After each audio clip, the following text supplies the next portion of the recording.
By Michael Hernandez, Washington. 8 victims were killed Tuesday after a motorist drove onto a pedestrian and cycling path near the West Side Highway in New York City in an act of terror, according to officials.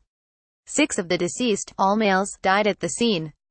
2 victims died in a local hospital, Fire Department Commissioner Daniel Nigro said at a news conference. More than a dozen others were injured. Media reports that cited law enforcement sources identified the suspect as Sayfullo Saipov, 29, from Uzbekistan, who entered the U.S. in 2010. This is a tragedy of the greatest magnitude, Police Commissioner James O'Neill told reporters. Police said the suspect exited the vehicle after striking multiple victims and a school bus. The suspect was shot in the abdomen after displaying imitation firearms, police said. Multiple witnesses reportedly told police they heard Saipov scream Allahu Akbar, or God is the greatest, before exiting the vehicle. This was an act of terror, and a particularly cowardly act of terror, said Mayor Bill de Blasio. New Yorkers do not give in the face of these kinds of actions. President Donald Trump also weighed in, writing on Twitter, "The attack looks like another attack by a very sick and deranged person. Law enforcement is following this closely." Not in the USA. He later appeared to blame Daesh for the attack in a separate tweet.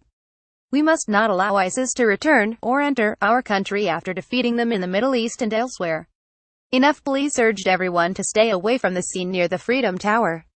The Department of Homeland Security issued a statement that said it is closely monitoring the situation and working with our federal, state and local partners in responding to and investigating this tragedy, in what has become a playbook for officials after attacks. Governor Andrew Cuomo urged New Yorkers to live their lives as they would normally.